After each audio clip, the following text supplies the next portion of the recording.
বোলপুর শান্তিনিকেতন। বোলপুর মানেই কবিগুরু রবীন্দ্রনাথ ঠাকুরের স্মৃতি বিজড়িত জায়গা, যেখানে কবিগুরুর কেটেছে তার জীবনের মূল্যবান সময়। শান্তিনিকেতনে থাকাকালীন তিনি উপহার দিয়েছেন অজস্র গান এবং কবিতা। তার লেখা কবিতা এবং গান শুনেই কেটেছে আমাদের শৈশব বেলা। শান্তিনিকেতনের আশেপাশে ঘুরে দেখার অজস্র জায়গা রয়েছে, সব জায়গাতেই যেন কবিগুরুর ছোঁয়া লেগে আছে। আমি আদিত্য আপনাদেরকে সঙ্গে করে ঘুরে দেখাবো বোলপুর শান্তিনিকেতনের সমস্ত দ্রষ্টব্য স্থান। সাথে থাকবে সমস্ত রকম ইনফরমেশান, কিভাবে বোলপুর শান্তিনিকেতন আসবেন, বোলপুরে থাকার ব্যবস্থা কী রয়েছে, খাওয়া দাওয়া কোথায় করবেন এবং সাইট সিনের খরচ কত হবে, সমস্ত রকম ছোট বড় তথ্য। শীতের দিনে বোলপুর শান্তিনিকেতন যেন পর্যটকে ভরে ওঠে। প্রথমে আমরা জেনে নেব বোলপুর শান্তিনিকেতন কিভাবে আসবেন। বোলপুর শান্তিনিকেতন পৌঁছানোর জন্য ট্রেন পথ সব থেকে ভালো। যদি আপনারা হাওড়া কিংবা শিয়ালদা থেকে আসেন তাহলে রয়েছে বেশ কিছু ট্রেন। হাওড়া থেকে রয়েছে সকাল 6:05 গণদেবতা এক্সপ্রেস, এছাড়াও 8:35 কুলিক এক্সপ্রেস, এছাড়াও রয়েছে 10:05 বোলপুর শান্তিনিকেতন এক্সপ্রেস। যদি শিয়ালদা হয়ে আসেন সেক্ষেত্রে কিন্তু সকাল 6:50 কাঞ্চনজঙ্ঘা এক্সপ্রেস কিংবা 7:20 মা তারা এক্সপ্রেস হবে সব থেকে ভালো ট্রেন শান্তিনিকেতন পৌঁছানোর জন্য। এই সমস্ত ট্রেনে কিন্তু 2 থেকে 2.5 ঘন্টা সময় লাগবে, পৌঁছে যাবেন শান্তিনিকেতন।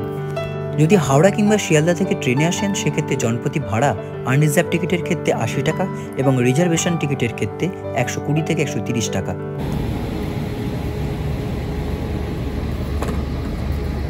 কাঁটা বলছে সকাল 9:05 আর আমরা পৌঁছে গেছি বোলপুর শান্তিনিকেতন স্টেশন। এরপর যাব বাইরে থেকে একটা টোটো নেবো, যে কোনো একটা হোটেল খুঁজবো, হোটেলে আমাদের ব্যাগপত্র রাখবো, ফ্রেশ হবো, বেরিয়ে পড়বো বোলপুর শান্তিনিকেতন ঘুরে দেখার জন্য।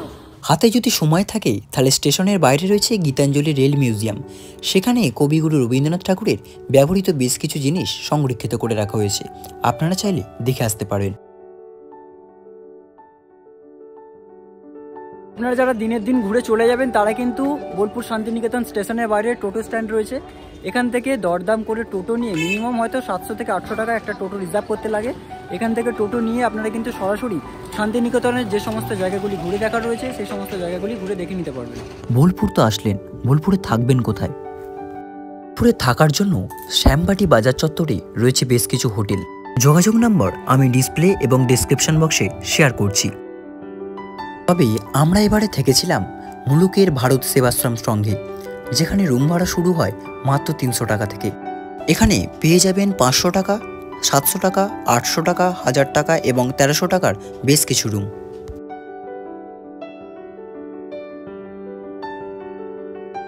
শান্তিনিকেতনে একদম অল্প টাকায় থাকার জন্য বেস্ট অপশান হচ্ছে এই আমাদের যে ভারত সেবাশ্রম আশ্রম।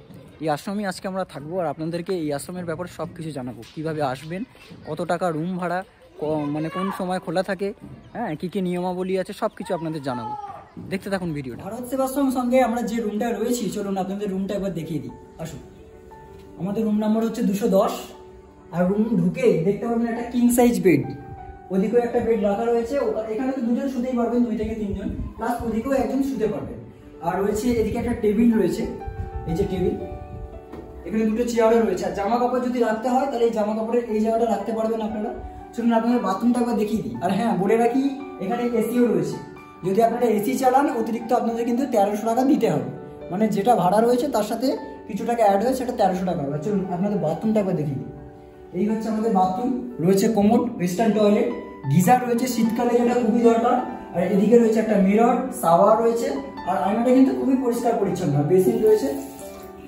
মানে রুম আর বাথরুম যদি আপনারা দেখেন তাহলে আপনারা কিন্তু স্যাটিসফাই হবেন ভারত সেবাশ্রম। চলুন আপনারা একবার ব্যালকনিটা দেখিয়ে দিই। এই হচ্ছে ব্যালকনি, ব্যালকনি দিয়ে কিন্তু দূরে একদম মাঠের পর মাঠ দেখা যাচ্ছে, ফাঁকা জায়গা, শান্তশিষ্ট জায়গা। এদিকে দেখুন কত বড় গ্রাউন্ড, বাচ্চারা কিন্তু খেলাধুলা করছে। বেশ দারুণ জায়গা, কিন্তু একদম শান্তশিষ্ট জায়গা। শান্তিনিকেতনে এসে যদি আপনারা শান্তি না খুঁজে পান তাহলে কি করবেন? মানে কোলাহল মুক্ত যদি পরিবেশে থাকতে চান তাহলে কিন্তু ভারত সেবাশ্রম সংঘ সব থেকে ভালো অপশন আপনাদের কাছে। ভারত সেবাশ্রম সংঘ আপনারা চাইলে অনলাইন এবং অফলাইন দুইভাবেই বুকিং করতে পারবেন। অফলাইন বুকিংয়ের জন্য আমি যোগাযোগ নাম্বার ডিসপ্লেতে এবং ডিসক্রিপশন বক্সে দিয়ে দিচ্ছি। অফলাইন বুকিংয়ের জন্য আধার কার্ডের জেরক্স কিন্তু ম্যান্ডেটরি। অনলাইন বুকিংয়ের জন্য yatraধাম.com থেকে আপনারা বুকিং করে নিতে পারেন। এখানে কিন্তু খাবার দাবারের ফ্যাসিলিটি রয়েছে। আপনারা চাইলে সকালে ব্রেকফাস্ট, দুপুরে লাঞ্চ এবং রাত্রিরে ডিনার সেরে নিতে পারবেন এই আশ্রমের ভিতরেই। ব্রেকফাস্ট, লাঞ্চ এবং ডিনার 150 টাকা মাত্র, 3 বেলার খাওয়া দাওয়া। হোটেলে ফ্রেশ হয়ে আমরা বেরিয়ে পড়লাম একটি টোটো রিজার্ভ করে শান্তিনিকেতনের দ্রষ্টব্য স্থানগুলি ঘুরে দেখার জন্য। একটি সম্পূর্ণ টোটো এই আশ্রমের বাইরে থেকে রিজার্ভ করার জন্য লাগবে 800 টাকা।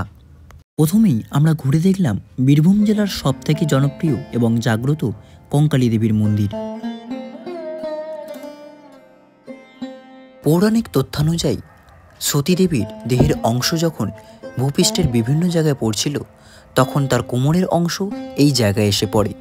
তখন থেকেই এই জায়গার নাম হয়ে যায় কঙ্কালীতলা। এই কঙ্কালীতলা মায়ের মন্দির কিন্তু 101 সতীপীঠের একটি সতীপীঠ।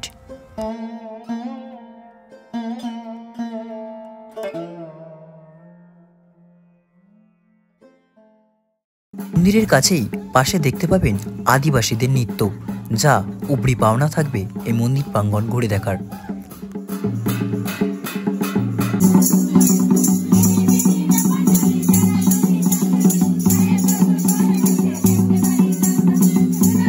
এরপর আপনারা দেখুন কোপাই নদী। কোপাই নদীর নাম কিন্তু আমরা অনেক শৈশব বেলাতেই শুনেছি। কবিগুরু রবীন্দ্রনাথ ঠাকুরের লেখা আমাদের ছোট নদী চলে আঁকে বাঁকে, বৈশাখ মাসে তার হাঁটু জল থাকে। আশা করছি এই কবিতাটা আমাদের শৈশব বেলাকে আরও জীবন্ত করে রেখেছে। কোপাই নদীর পর ঘুরে দেখুন বাংলাদেশ ভবন। বাংলাদেশ ভবন বাংলাদেশ সরকার এবং ভারত সরকারের মিলিত দ্বারা প্রতিষ্ঠিত। এখানে বাংলাদেশ এবং ভারতের বেশ কিছু ভাস্কর্য সংগৃহীত করে রাখা হয়েছে। লকডাউনের পর থেকেই এখানে নাকি আর ঢুকতে দেওয়া হয় না, তাই আমরা বাংলাদেশ ভবনকে বাইরে থেকে দেখেই পৌঁছে গিয়েছিলাম আমাদের পরবর্তী গন্তব্যে। আমরা এখন রয়েছি ভুবনডাঙ্গার মাঠে। এই ভুবনডাঙ্গার মাঠ কিন্তু পরিচিতি লাভ করেছে পৌষ মেলার জন্য।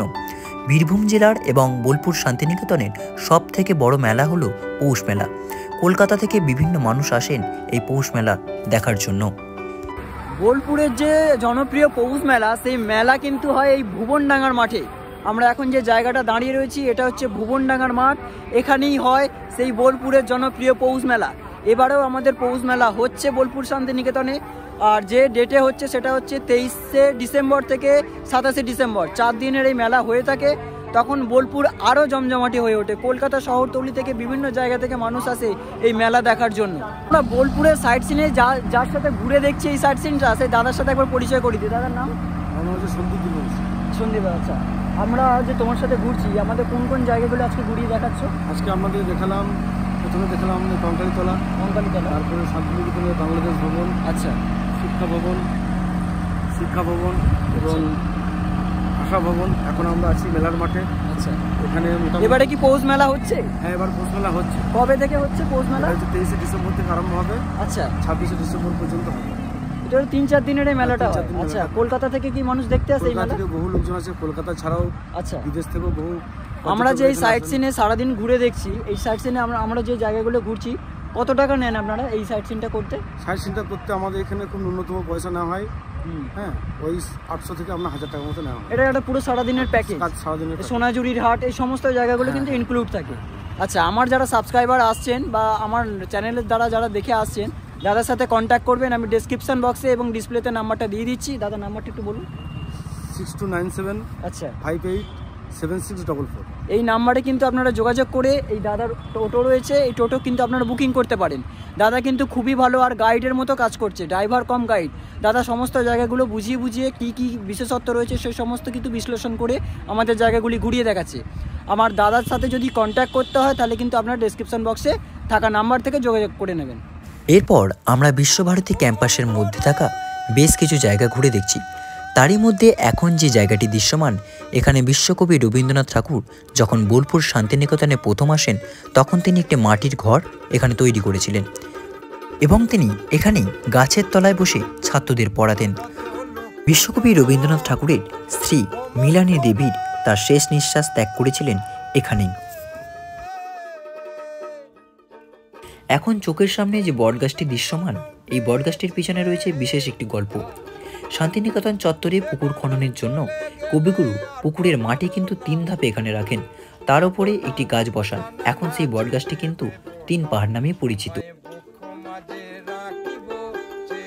এখন যে তাল গাছটি চোখের সামনে দৃশ্যমান, এই তাল গাছ নিয়ে রয়েছে একটি রবীন্দ্রনাথের খুব জনপ্রিয় কবিতা, তাল গাছ এক পায়ে দাঁড়িয়ে সব গাছ ছাড়িয়ে উঁকি মারে আকাশে।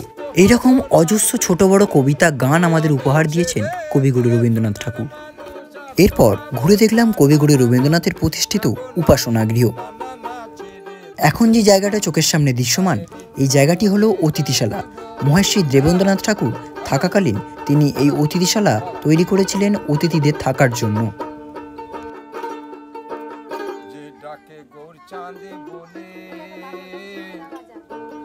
এরপরই ঘুরে দেখলাম বিশ্বভারতী ক্যাম্পাসের মধ্যে থাকা ছাতিমতলা।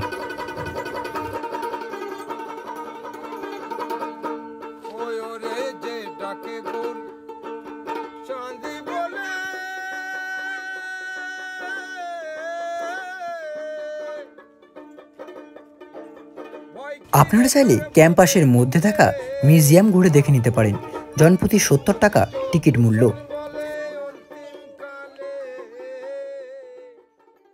এরপর ঘুরে দেখলাম সুরুলের রাজবাড়ি। শান্তিনিকেতনের সাইট সিনে যে সমস্ত জায়গাগুলি ঘুরিয়ে দেখানো হয় তারই মধ্যে অন্যতম হলো এই রাজবাড়ি। সুরুল রাজবাড়ি নামে পরিচিতি লাভ করলেও এই রাজবাড়ি কিন্তু আদতে সরকার রাজবাড়ি। এই রাজবাড়ির প্রতিষ্ঠাতা ভারতচন্দ্র সরকার। শান্তিনিকেতনের প্রায়শই জায়গায় কিন্তু ছিল এই সরকার পরিবারের। এই রাজবাড়ি দুর্গাপুজোর জন্য খুবই বিখ্যাত। 284 বছরের বেশি সময় ধরে দুর্গাপুজো হয় এই রাজবাড়িতে। এই রাজবাড়িতে নিজস্ব রন্ধনশালা, নাট্যশালা এবং মন্দির সমস্ত জায়গায় রয়েছে।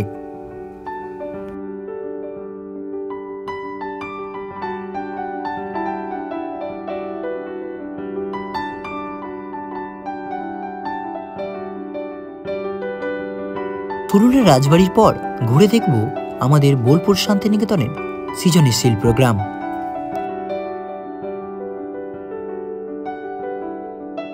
সৃজনশীল প্রোগ্রামে ঢোকার জন্য জনপ্রতি প্রবেশ মূল্য 20 টাকা।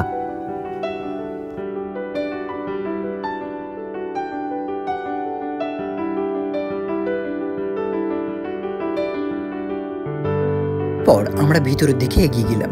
শান্ত শিষ্ট নিরিবিলি পরিবেশে গড়ে ওঠা সৃজনশীল প্রোগ্রাম আপনাকে মুগ্ধ করবে।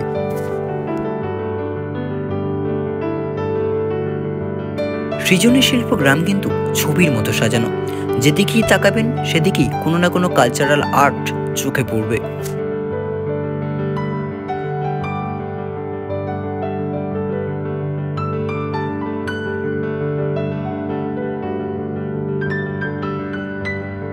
এছাড়াও বিভিন্ন জায়গা এবং বিভিন্ন রাজ্যের বেশ কিছু আর্কিটেকচার ঘর এখানে বানানো হয়েছে, যা দেখতে সত্যিই খুব সুন্দর এবং ছবির মতো।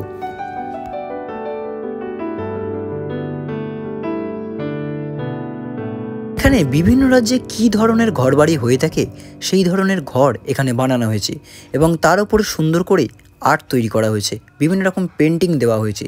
সেই কারণেই সৃজনী শিল্পগ্রাম ছবির মতো সুন্দর হয়ে উঠেছে এবং বোলপুর শান্তিনিকেতনের সাইট সিনের ভ্রমণ তালিকায় সব থেকে সুন্দর জায়গা হচ্ছে এই সৃজনী শিল্পগ্রাম।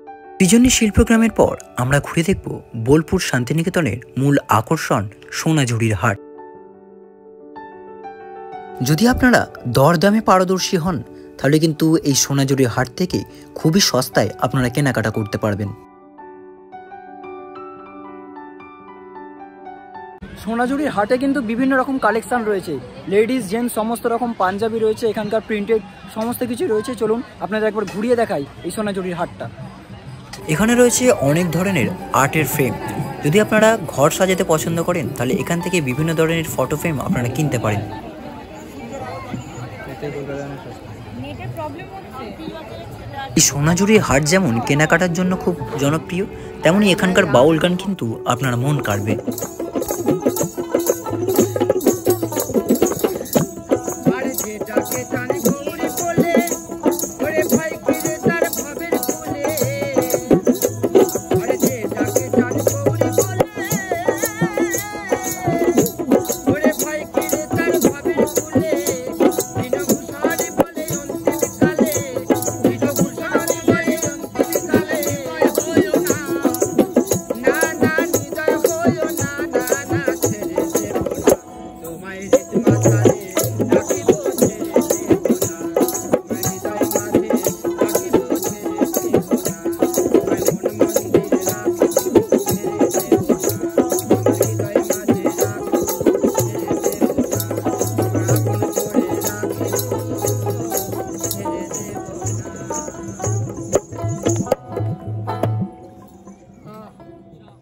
কিছুক্ষণের জন্য আমার মতো আপনারা হয়তো এই বাউল গানের সুরে নিজেদেরকে হারিয়ে ফেলেছিলেন।